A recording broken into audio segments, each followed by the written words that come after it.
Dans cette vidéo, on va vérifier la configuration et l'installation de tout un système pour héberger un site web sur un OS de type Linux. Donc là, c'est sur Debian version 10. On va vérifier qu'on a bien un serveur de base de données. D'habitude, c'était MySQL, mais ça a été renommé en MariaDB avec la nouvelle équipe de développement de ce gestionnaire de base de données gratuit. On va installer Apache. On va installer les modules PHP qu'il faut. Et enfin, on terminera par l'installation de l'application web PHPMadmin qui permet d'administrer plus facilement les bases de données de notre serveur MariaDB. Donc moi, pour faire ces installations, je pars sur une Debian version 10 toute fraîche que je viens d'installer. Si vous voulez voir l'installation d'une Debian 10 sur un serveur privé virtuel ou une machine virtuelle, vous pouvez aller voir la vidéo qui est ici, installer Debian 10 sur VirtualBox. Et je m'y connecte en SSH. Alors attention, en passant sur un système Debian 10, il y a de gros changements par rapport à une version 9. Déjà, pour se connecter en sous-utilisateur, donc l'utilisateur root, c'est plus sous espace root, mais sous espace tiré, pour avoir accès au pass. Donc le pass, c'est l'endroit et les chemins où sont positionnées toutes les applications dont a besoin le super utilisateur. Du coup, ici, on va se connecter, on va mettre sous espace tiré entrée. Il demande le mot de passe. Donc moi, dans l'installation, j'ai mis root. Et maintenant, je suis connecté en root. Et je peux vérifier le path en majuscule. Et voilà les chemins d'accès pour toutes mes applications. Vous devez avoir la même chose. Sinon, il faut vérifier sur Internet comment mettre à jour son pass en étant un utilisateur root. La première commande, c'est pour vérifier que vous n'avez pas de base de données d'installer. Donc systemctl, ça permet d'accéder au service de l'ordinateur, de la machine. Status MariaDB, c'est pour vérifier si le service MariaDB est en train de tourner. Can't not be found, ça veut dire qu'il faut l'installer. Donc on va commencer par mettre à jour sa machine avec un apt-get update. Si l'apt-get ne fonctionne pas, c'est-à-dire que vous n'êtes pas en sous-tiré. Donc il faut refaire la commande en sous-tiré. Pour lancer l'installation, rien de plus simple, on tape la commande apt-get install et MariaDB-serveur. Il ne faut pas oublier le serveur et faites bien attention DB à ne pas inverser le D et le B. Vous appuyez sur O pour valider l'installation et le contenu va s'installer. Si vous n'avez pas eu d'erreur à l'installation, il faut maintenant taper la commande suivante, mysql_secure_installation. Ça va permettre de configurer automatiquement la base de données. Il va vous demander de mettre le mot de passe courant. Vous mettez root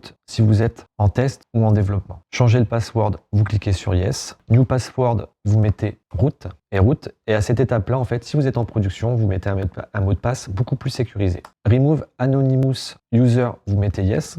Disallow root login remotely, vous mettez no parce qu'on aura besoin de se connecter peut-être à distance en route. Remove test database et access, vous pouvez mettre yes. Reload privilege table, vous pouvez mettre yes. Thank you for using MariaDB si tout s'est bien passé. On peut vérifier maintenant le statut avec la commande suivante. Systemctl status MariaDB. MariaDB est actuellement activé. MySQL est une première étape pour avoir un serveur de développement web complet. On vient d'installer MySQL, qui est le nouveau nom de MariaDB. On va maintenant installer Apache 2 ou vérifier son installation. Dans cette vidéo, on s'occupe que de l'installation. Si vous voulez comprendre le paramétrage, je vous invite à suivre la vidéo qui est en dessous. On va d'abord vérifier que le système ne possède déjà pas un service Apache 2. Avec la commande systemctl, le service n'est pas trouvé. Donc on va pouvoir l'installer avec la commande suivante. apt-get install Apache 2.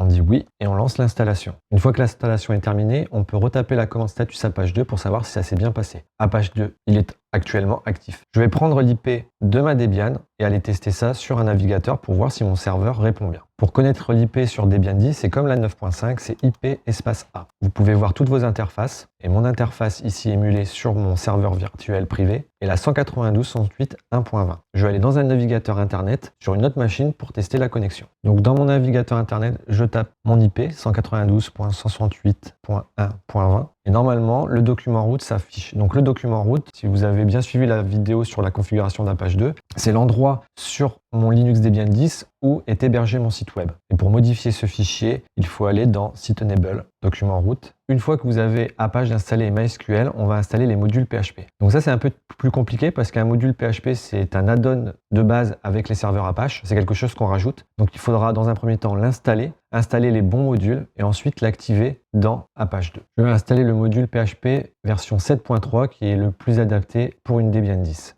Donc la commande est apt-get install php 7.3. J'installe aussi en mettant un espace php-mysql Donc c'est un module additionnel de PHP qui va nous être utile pour communiquer avec une base de données, ainsi que le module PHP-XML qui est adapté à PHP-MyAdmin. Je clique sur O pour lancer l'installation. Une fois l'installation d'Apache terminée, avec la commande suivante, apache2ctl-m, on va vérifier les modules qui sont installés. On voit que le module PHP7 est installé. On va donc pouvoir tester ça sur une page PHP. C'est le premier test à faire. Pour faire ce test, je vais me placer donc le document route. Donc moi, par défaut, c'est dans cd/var/ww/html. Je peux voir la page index.html de mon serveur. Je vais en créer une nouvelle, nano, je vais l'appeler test.php. Donc le fait d'utiliser nano tout seul, ça crée un fichier. Je vais faire un petit écho coucou à l'intérieur de mon fichier. Je sauvegarde avec CTRL-X. Je mets oui pour l'écraser. Si je fais ls, j'ai bien maintenant un test.php que je vais tester dans un navigateur. Ici, je remets l'adresse de mon serveur, je mets /.php.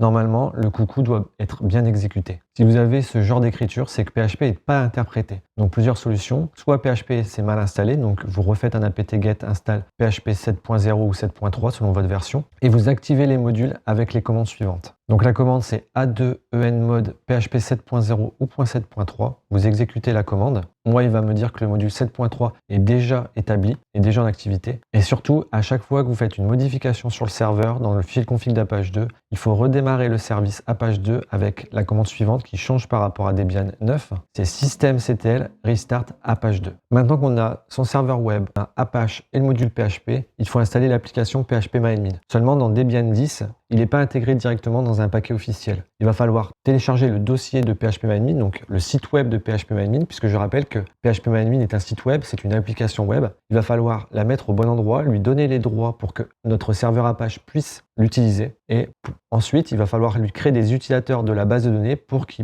PHP-MyAdmin puisse avoir accès à la base de données. C'est parti. La première étape, c'est de se rendre sur le site internet pour voir quelle version on veut utiliser de PHP-MyAdmin. Donc dans l'onglet Download, on va récupérer les versions. Donc je pense qu'on peut facilement installer sur Debian 10 aujourd'hui la version PHP-MyAdmin 5.1. Donc, qui est la PHP-MyAdmin 5.1-all-langage.tar.gz, et on va en fait copier le lien. Puisque si vous la téléchargez sur votre Windows ou sur votre Mac, ça ne sert pas à grand chose. Nous, ce qu'on veut, c'est avoir le lien internet pour aller la télécharger dans notre Debian. Alors, notre Debian étant un système de type console, il n'y a pas de fenêtre, on va devoir utiliser un utilitaire.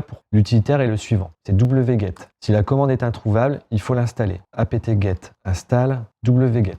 On installe wget. Wget permet de faire des requêtes HTTP pour aller chercher un fichier HTML ou une image ou un fichier zip dans notre cas. Normalement, on prend PHP-MyAdmin et on va le mettre dans le dossier user share. Mais ici, dans notre cas, pour simplifier les choses, on va aller le télécharger directement à l'endroit où on veut l'utiliser. Donc dans mon cas, je vais aller dans le dossier HTML de tout à l'heure. Il y a le fichier index.html qui représente mon système Apache, mon site web. Et il y avait aussi ma page test.php qui est mon test de tout à l'heure. C'est ici que je vais enregistrer PHP-MyAdmin. Donc je fais un wget et je colle le lien pour télécharger le PHP-MyAdmin. Il va lancer le téléchargement. Ensuite, si je fais un ls, je remarque qu'il m'a téléchargé ce fichier-là. C'est un fichier compressé. Pour le décompresser, il suffit de faire un tar xvf et le nom du fichier. Donc moi, je fais PHP et en appuyant sur la touche Tab, il va décompresser le fichier. Et du coup, ça va me faire un nouveau dossier. Je vous montre ce qu'il y a maintenant dans mon dossier HTML. J'ai un fichier index.html, un dossier PHP-MyAdmin, un fichier PHP-MyAdmin compressé et puis mon dossier test. Je vais supprimer mon fichier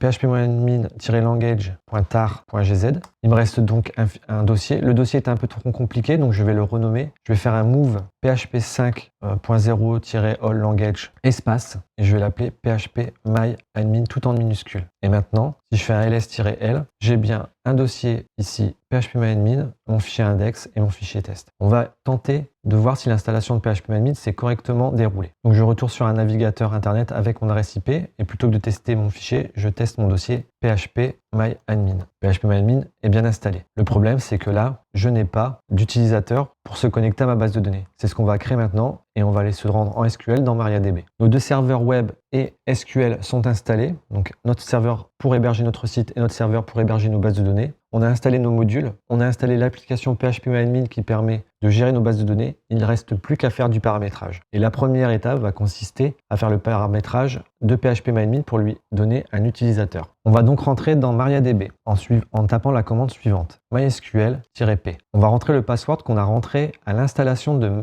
MariaDB. Donc moi, c'était root. Je suis maintenant en ligne de commande pour taper mes requêtes SQL. Et les deux lignes qu'il faudra taper sont les suivantes. Donc on va rentrer la commande suivante, set espace password espace for espace root, donc c'est le nom de notre utilisateur, arrobase localhost, c'est la machine sur laquelle on est, égale password, entre parenthèses, root avec des cotes. Les cotes, la touche 4 du clavier. N'oubliez pas le point virgule, entrée. Ça doit bien afficher carry OK, 0 affected, un warning. Okay, voilà, donc la commande est la suivante. Grant all privilege on étoile to root à root localhost identifié by root entre cotes avec la touche 4 pour avoir les cotes with grant option. Et ensuite, vous faites quit. Il va nous dire by. On n'a pas besoin de redémarrer le serveur. Et maintenant, on peut tester son PHP-MyAdmin. En mot de passe, je mets root. En utilisateur, je mets root. J'exécute et je suis bien connecté sur PHP-MyAdmin. Je peux créer ici des bases de données. Voilà pour l'installation. Tout notre système fonctionne. Maintenant, on va voir ce qu'on peut paramétrer pour affiner notre serveur de développement web. Déjà, dans la base de données, il faut autoriser les accès à distance, notamment le bind address. C'est la première chose. Deuxième chose, dans Apache, c'est de vérifier les bons dossiers, le document root et les bons directories avec les droits d'accès. C'est parti. Alors, pour MariaDB, il faut aller dans le cd etc, cd racine cd etc. Il faut aller dans le dossier MySQL, qui normalement existe, donc cd MySQL. Dans le dossier MySQL, on va aller dans MariaDB conf.d, donc dans le dossier de configuration, donc cd MariaDB conf.d. Et là, on va aller dans le dossier de configuration du serveur, donc nano 50-serveur. Ici, on va descendre dans le fichier qui est ici. Et vous voyez, il bind que sur l'adresse localhost. Donc, seules les requêtes qui viennent de l'adresse locale peuvent être exécutées. Nous, on veut que le serveur web puisse à un moment donné être ailleurs. Donc, on peut mettre 00 pour indiquer qu'on va autoriser toutes les adresses IP. Je fais un CTRL-X. Alors, en production, on ne met qu'une seule adresse IP, l'adresse IP du serveur. CTRL-X, oui. Et on n'oublie pas de redémarrer donc systemctl restart MariaDB pour redémarrer le service. Maintenant, on va aller dans la configuration d'Apache. Donc cd etc/apache2 ls. On va regarder donc les ports, normalement, c'est pour le bind. Donc nano port.conf, on écoute bien sur le port 80, donc ça, c'est pas de problème, sauf si vous voulez changer. Nano Apache2, ici, en bas du fichier, vous avez les directories sur lesquelles vous avez accès. Donc, par défaut, il accède à var www, c'est là où on a le fichier HTML. Si vous voulez déplacer votre site web, il faudra modifier les directories. Vous voyez, require all granted, ça veut dire tous les accès. Au niveau d'Apache, on ne parle pas des droits Linux. Ensuite, on va dans cd site enable, ls, et là, on regarde le dossier 00-défaut, le fichier, pardon, donc nano 00-défaut.conf, et le document root, c'est le point d'accès, le point d'entrée du site, var http html. C'est là où on a déposé notre dossier PHP-MyAdmin et notre fichier test index.php. Si tout est OK pour vous, eh ben vous pouvez commencer à développer.